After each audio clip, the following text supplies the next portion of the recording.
그리고 노승일 전 부장이 메모를 제출을 했는데 코어 스포츠라고 이제 핵심적인 고리에 있는 회사와 관련된 건데 이 내용 자체가 어떻게 보세요? 서문학께서는 좀 저는 이게 그 내용을 쭉 그 보도를 봤는데요. 예. 아마 이게 흘려 쓴 게 아마 최순실 씨 글씨고 그다음에 또박또박 쓴 게 아마 노승일 씨 글씨 같은데 예. 그 내용은 이게 그 코어 스포츠를 뭐 어떻게 설립하고 운영하고 이런 여러 가지 이게 그 운영 지침이나 이런 구체적인 내용이 들어가. 예, 그런 게 들어가 있거든요. 예. 근데 이 코어 스포츠가 결국은 이게 그 뇌물 받은 비덱 스포츠 전신 아닙니까? 따라서 이게 그걸 누가 주도했느냐? 최순실 씨는 이게 코어 스포츠와 자기는 무관하다 그랬잖아요. 무관하다. 근데 저 메모 보면 무관한 게 아니고 본인이 다 설립을 주도하고 운영하고 이런 증거가 다 나오거든요. 홈페이지 만들라는 얘기도 있어요. 그렇죠. 예. 그래서 저는 이게 그 상당히 그 불리하게 아마 이게 그 최순실이나 박 대통령 재판에 상당히 그 불리하게 작용될 증거로 쓰이고 검찰에서는 상당히 결정적인 증거라고 아마 좋아할 거고 이것도 중요한 하나의 그 잽이죠, 잽. 그러니까 최 대표님 어제 이경재 변호사가 그렇게 조금 열성적으로 한 거는 굉장히 중요한 것들이 걸려 있기 때문에 맞습니다. 본인이 나와서 적극적으로 한 걸 수도 있어요. 맞습니다. 노승일 부장의 진술 중에 위태위태한 부분이 있는 거죠. 감지되기 때문에 그러다 보니까 장황한 이야기를 하면서 시간을 끄는데 주로 노승일 부장의 개인사, 사생활, 뭐 가족사 문제 이런 것들을 계속 건드리지 않습니까? 이것 때문에 이제 서로 흥분해서 유영하 변호사하고도 굉장히 언성이 높아지고요. 노승일 부장 증인이 또 이경재 변호사하고도 이제 설전을 펴게 되는데 저 수첩에 보시면요. 우리가 업무 수첩 딱 피면 제일 처음에 그 회사의 조직도가 있어요. 근데 사람이 많지 않기 때문에 조직도가 아니라 회장님부터 전화번호가 쭉 서열별로 적혀 있잖아요. 번호를 보면 017이 굉장히 많습니다. 그러니까 투지폰, 우리가 그동안 차명폰이라고 이야기했던 것들을 이들이 다수 쓰면서 보안에 상당한 신경을 썼다라고 하는 느낌이 있고 그리고 이 안에 최순실 씨의 자필이 있는데 어제 원본 내면서 자 필적 감정해도 좋다라는 얘기까지 나왔어요. 필적이 최순실 씨 것과 상당히 유사한 것으로 지금 언론 보도가 나오고 있습니다.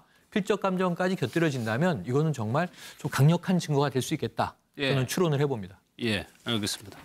정유라 씨 얘기로 좀 넘어가도록 하겠습니다. 정유라 씨 아들이 조금 전에 입국을 했다는 소식이 조금 들렸었는데 글쎄요. 최재형 교수님 지금까지로 보면은 본인도 구속이 안 되고 아들도 입국을 하고 생각대로 전략대로 쭉 잘 되고 있는 것 같아요. 정유라 씨는. 그러게요. 사실 뭐 정유라 씨가 들어왔을 때만 하더라도 뭐 대다수의 관측은 아마 영장이 청구되면 구속영장이 발부될 것이고 그러되면 아들은 어떻게 될 것인가 뭐 그런 이야기들이 많았습니다만 결국 그 아들이 아마 그 뭐 판사가 영장심사를 할 때 뭐 그런 말은 적시하지는 않았지만 아들의 존재도 상당히 아마 판사 입장에서는 아마 고려가 됐을 가능성이 높다. 그렇다고 한다면 정유라 씨가 들어오기 전에 나름대로 생각했던 모든 책임은 모든 일은 엄마에게 떠밀고 그리고 자기의 상황적인 어려움은 아들에게 또 이렇게 상당히 도움을 받는 그런 나름대로의 시나리오가 제대로 작동하고 있다는 생각을 지울 수가 없습니다. 그리고 또 특히 지금 오늘 아들이 도착합니다만은 지금 뭐 들리는 말에 의하면 검찰이 그 정유라 씨에 대한 영장 재청구도 지금 망설이고 있다는 거 아닙니까? 그렇다고 한다면 지금 오늘 들어온 아들은 자신의 입장에서 보면 어떻게 보면 천군만마와 같은 그러한 느낌이 들 수밖에 없는 것 같습니다. 그러니까 그런 추측에 조금 더 동의할 수 있는 부분은 이 입국 소식을요. 이경재 변호사가 기자들한테 알려준 거예요. 기자들 취재로 알려진 게 아니고. 그렇죠. 이게 그 정유라한테는 아들이 아마 천군만마고요. 제가 이게 이번에 국정농단 보니까 정말 이게 국민들을 갖다가 멋지게 기망을 내가 성공시킨 게 딱 2명 있는 것 같아요. 바로 이게 장시호하고 정유라입니다. 다른 사람들은 거짓말도 안 믿는데 예를 들어 장시호도 저는 이해가 안 돼요. 실제 이 사람의 혐의가 삼성이 그 강요를 해가지고 후원금을 다 받았고 그다음에 그 동계 스포츠센터 그 한 10억 원 횡령을 한 거예요. 이 혐의가 엄청난 거고 실제 제주도 빌딩도 건매를 해가 도주하려고 했잖아요. 근데 특검에 뭐 수사 협조해주고 컴퓨터도 주고 이래 하면서 뭔가 이게 이상하게 수사 협조자처럼 의인 비슷하게 따라서 이게 6개월 만기가 돼가지고 이게 출소했잖아요. 근데 정호성 비서관은 2년 이하의 공무상병 2년 이하의 어떻게 보면 가벼운 범죄인데도 위정으로 해가지고 다시 이게 구속을 연장시켰어요. 그에 비하면 이게 장시호 혐의는 엄청나게 큰 거거든요. 형량도. 그래서 이게 저는 이게 추가 기소가 없어서 어쩔 수 없이 6개월 만에 풀어줄 수밖에 없고 이게 국민들은 장시호한테 좀 쏟고 있는 게 아닌가 생각이 들고 저는 이게 정유라도 마찬가지입니다. 이것도 이게 제가 보기에는 너무 거짓말이에요. 왜냐하면 이게 오기 전에 변호사 만나가 엄마 사건 다 알고 차명폰 쓰고 뭐 다 했잖아요. 근데 엄마 진행 사건 전혀 몰라요. 이래버리고 뭐 대학도 이게 체육 학부 어쩌고저쩌고 리포트 다 있는데 엄마 다 떠넘기고.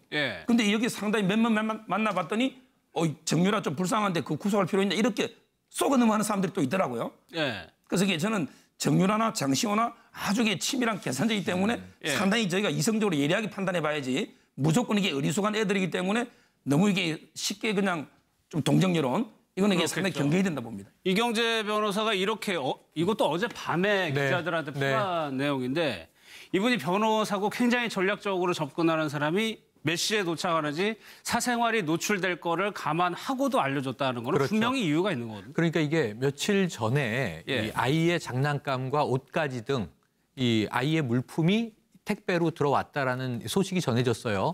그다음에 그럼 아이가 곧 들어오는 것 아니냐, 임박한 것 아니냐. 이 정보는 이경재 변호사밖에 줄 수 있는 사람도 없고. 근데 주거나 안 주거나는 선택적인 건데 줬단 말입니다. 디테일하게 줬어요. 오늘 보도에 보시면은 자 보모로 추정되는 여성, 아이, 그리고 동행 남성이 한 명 있었다. 그래서 저는 아침에 남성이 누군가 너무 궁금했는데 보면 마필관리사 이렇게 이야기를 하고 있습니다. 그런데 저는요 이 보모와 마필관리사가 매우 중요한 인물이에요. 최근에 고용된 게 아니라 유럽에서 고용돼서 함께 다니다가 덴마크에서 정유라 구금 시절에는 아이를 돌보다가 지금 정유라가 먼저 돌아와서 불구속이 되자 이제 아이와 동행해서 입국하는 겁니다. 그렇다면 이들은요 도주의 과정을 함께 했던 동행인들이잖아요. 만약에 이게 친인척이 아니고 이 두 사람은 월급 받고 고용된 인력일 거 아닙니까? 그런데 이들이 인터폴에 적색 수배됐다, 한국 정부에서 송환을 추진한다, 지금 이제 체포영장 떨어졌다. 그걸 다 뻔히 뉴스를 보고 알면서도 동행했다면 왜 신고하지 않았을까? 어떤 이해관계가 있는 인물일까? 그 안에서 그러면 어떤 지시를 받고 어떻게 움직였을까? 그다음에 이 정유라를 도와준 조력자 혹은 조직은 누구인가? 이분들이 돈을 받아서 썼을 거 아닙니까? 그런 것들을 지금 뭐 참고인일 수밖에 없지만 검찰에서 반드시 추가적으로 조사해야 되는 대상이 아닐까 싶습니다. 그러니까 정유라 씨 들어올 때도 저희 언론들이 굉장히 좀 이런 얘기를 많이 했지만 이분들도 아무튼 기존에 있는 사람보다는 더 많이 알 수 있을 것 같다는 생각은 충분히 들거든요. 그렇죠. 그동안에 오랫동안 같이 있었으니까 도피도 같이 하고 그러니까 최소한 돈이 어디서 났다는 정도는 알 수 있을 거 아니에요. 자기가 월급을 어디서 받는지. 그렇죠. 정유라가 귀국 그 인천공항에 내리면서 자기는 돈도 어디서 나오는지 모른다고 그랬잖아요. 아무것도 아는 것도 없고 다만 이제 우리 애 문제는 뭐 귀국 시기를 밝힐 수 없다 그랬으니까 제가 그러니까 들어올 때부터 아마 치밀한 각본에 의해서 한 것 같은데 정유라는 모든 걸 다 모른다고 하지만 제가 보니까 자금이 어디서 나오는 거 또 코아 스포츠 관련해서 그 독일 승마 그 회사랑 그 거래한 거 이런 정도는 상당히 알 수 있다고 봐야 되고 말관리사 저분도 아마 상당 부분 내용은 돌아가는 움직임 정도는 알 수 있다 이렇게 생각하는데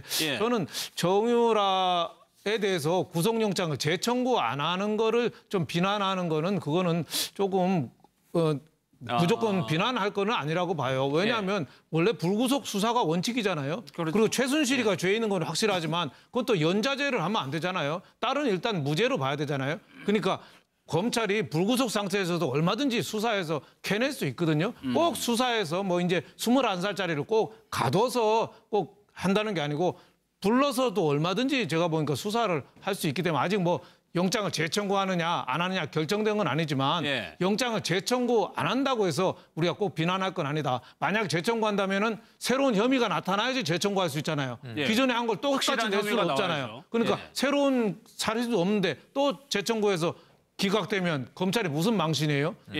지금 오히려 검찰은 뭐 지금 그 돈봉투 사건 때문에 이것 때문에 징계받느라고 정신이 없는데 치밀하게 해서 오히려 국내에서 정유라가 도망갈 일은 없으니까 더 좀 냉정하고 치밀하게 범법 사실에 대해서 하면은 오히려 수사가 더 나을 수도 있다. 풀어줬다고 해서 우리가 비난하고 구속했다고 해서 잘했다? 저는 그거 아니라고 봐요. 그러니까 그 검찰 내부의 상황이 지금 오늘 돈봉투 사건의 감찰 결과가 경고로 확정된 거지. 그 전까지는 이 사람들이 어떤 처벌을 받을지 모르는 상황이었잖아요. 그렇죠. 물론 근데 그것 때문에 뭐 재청구는 저는 관계없다 보고요. 근데 제가 보기에 재청구 가능성이 좀 낮다고 보는 게 예를 들어 그 논리적으로 보면 한석의 구속 요건은 범죄가 소명되고 그다음에 그 증거인멸이나 도주 우려가 있을 때 하는 거잖아요. 근데 보통 기각할 때는 범죄가 소명 안 되면 기각하거든요. 근데 이번 기각은 특이해요. 이 말이 업무방해에 범죄가 소명이 됐다. 그렇지만 범죄 가담 정도가 낮기 때문에 발부 아닌 거거든요. 따라서 이게 검찰에서 수사를 해가지고 범죄를 소명해봤자 어차피 안 돼요. 그다음에 증거인멸도 마찬가지. 정유라는 게 부인하고 있잖아요. 그런데 증거가 이미 너무 많이 수집되고 차고 넘치기 때문에 인멸할 염려가 없다. 이렇게 기각을 했어요. 따라서 이게 두 가지로는 도저히 재발부가 안 되고 남아있는 게 도주율이 하나인데요. 근데 도주율도 한번 생각해보세요. 독일에 덴마크에서 그냥 돌아왔잖아요. 아예 포기하고 돌아온 걸 자진 귀국으로 봐버리고 그리고 가장 중요한 게 아들이 이번에 돌아오잖아요. 그럼 이게 아들까지 돌아오는데 이걸 아들 버리고 도망가겠냐. 따라서 이게 도주율까지 입증 못한다면 그럼 뭐 결국 범죄는 이미 소명돼 있고 그다음에 인멸할 건 없고 차고 넘치니까 그다음에 도주율은 아예 없고 그럼 이게 다시 재청구할 명분이 없고 실제 뇌물 부분은 법리적으로 어려워요. 왜냐하면 이게 이미 인도 청구할 때 뇌물은 빠졌거든요. 따라서 이게 덴마크하고 다시 협의나 뭔가 특별한 사정이 없는 한 뇌물은 힘들 거고 그다음에 범죄 수익 은닉은 원래 가벼운 죄예요. 그거는 원년이 가볍고 외국 관리법도 문제 안 되고 제가 보기에는 이게 여러모로 재청구가 쉽지 않고 재청구해도 다시 기각될 가능성이 많이 보입니다. 애까지 들어왔는데 애 있는 엄마가 도망가겠느냐. 그렇죠. 충분히 생각할 수 요건이 있겠네요. 그런데 과연 그 검찰이 영장을 재청구하지 않았을 때 과연 국민 여론이 이걸 납득할 수 있을까요? 그렇죠. 그게 이제 문제. 저는 사실 뭐 정유라 씨가 이거 최순실 국정농단 게이트 사건을 이 상당히 터졌을 때 그때 분노의 기름을 부었던 당사자지 않습니까? 뭐 돈도 실력이다 내 부모를 원망하라. 그 과정에서 상당한 그 상대적 박탈감을 느꼈던 이 땅의 젊은 청년들 그리고 그 부모들이 얼마나 많습니까? 이분들이 생각해 봤을 때는 도대체 그러면 검찰은 그동안 뭘 했느냐는 비난을 할 수밖에 없는 상황입니다. 사실 정유라 씨가 이 덴마크에서 그 모 언론에서 그 살고 있는 곳이 포착됐을 때 전 뉴욕타임스까지 보도를 했습니다. 전 세계 언론이 뭐 경천 동지할 일인 것처럼 다 보도를 했습니다. 그런데 잡아왔는데 구속조차 못한다? 도대체 대한민국 검찰은 그동안 뭘 했느냐는 그러한 비난의 하사를 맞을 수밖에 없는 거죠. 그러나 저는 그러니까 검찰이 그 비난을 모면하기 위해서 영장을 재청구하라는 이야기는 아닙니다. 제가 봤을 때는 아직도 증거인멸의 가능성은 충분히 있다는 거죠. 왜냐하면 오늘 지금 오는 부모, 그럼 마필관리사 이분들이 또 정유라하고 말을 맞출 수 있는 거 아니겠습니까? 그렇겠죠. 새로운 상황이 지금 발생하고 있는 거거든요. 그리고 또 하나는 이 지금 모든 사건에서 최종 수혜자가 정유라입니다. 정유라 씨 아닙니까? 이 부분에 대해서 검찰이 추가 혐의를 하는 부분에서 뭐 지금 덴마크하고 협의를 할 뭐 절차는 있다고 손치더라도 그런 노력을 최선을 다하는 모습을 국민들에게 보여줘야 될 의무는 있다는 거죠. 알겠습니다.